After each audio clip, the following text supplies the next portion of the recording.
রাজনৈতিক দল হিসেবে আওয়ামী লীগকে নিষিদ্ধ করা ঠিক হবে না, এমন মন্তব্য করেছেন আইন, বিচার ও সংসদ বিষয়ক উপদেষ্টা অধ্যাপক আসিফ নজরুল। তিনি বলেন, কোনো রাজনৈতিক দলকে নিষিদ্ধ করার পক্ষে তিনি নন, যদি না কোনো জঙ্গিবাদী কিংবা রাষ্ট্রবিরোধী তৎপরতায় সে দল লিপ্ত থাকে।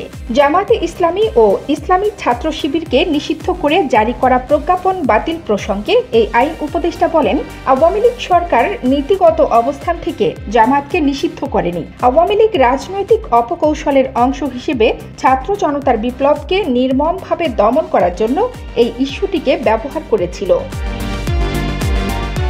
সাম্প্রতিক সময়ে ছাত্র জনতা আন্দোলনে গণহত্যার দায়ে আওয়ামী লীগ নিষিদ্ধ করার দাবি উঠেছে এমন প্রশ্নের জবাবে আসিফ নজরুল বলেন, যখন আওয়ামী লীগকে নিষিদ্ধ করার দাবি উঠেছে তখন অ্যাটর্নি জেনারেলের অফিস থেকে প্রতিবাদ করা হয়েছে।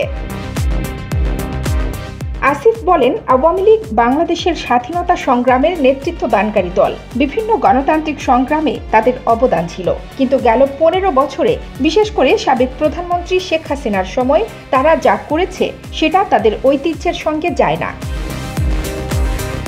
তিনি বলেন, এই ফ্যাসিবাদী আচরণ মুক্তিযুদ্ধের চেতনার সঙ্গে যায় না। বাংলাদেশের ইতিহাসে এক বর্বরতম ফ্যাসিবাদ কায়েম করেছিল আওয়ামী লীগ। এই কর্মকাণ্ডের জন্য ব্যক্তিগত দায় থাকতে পারে, নেতাদের সামষ্টিক দায় থাকতে পারে, কিন্তু দল হিসেবে আওয়ামী লীগকে নিষিদ্ধ করা একেবারেই ঠিক হবে না বলে তিনি মনে করেন। আন্দোলন দমনে ভূমিকার জন্য আওয়ামী লীগকে অনেকে এখন সন্ত্রাসী সংগঠন হিসেবে আখ্যায়িত করছেন।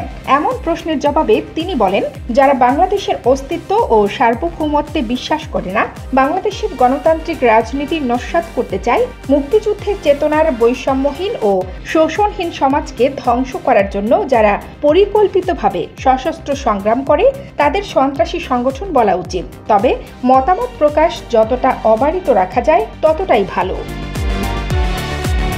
গ্রেপ্তার করা সাবেক মন্ত্রী ও নেতাদের ওপর আদালত চত্বরে হামলার বিষয়ে জবাবে আসিফ নজরুল বলেন, আমার ব্যক্তিগত মত হচ্ছে, আদালতে যাওয়ার সময়ে কখনো কাউকে আক্রমণ করা উচিত নয়, কোনোভাবেই সমর্থন নয়।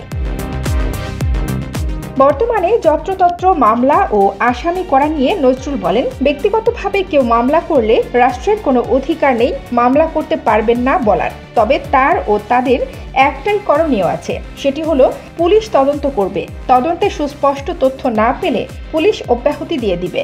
তদন্ত ও বিচার কাজে যথাযথ প্রক্রিয়া বজায় রাখার আপ্রাণ চেষ্টা করা হবে, তবে সরকার আদালতে হস্তক্ষেপ করতে পারে না।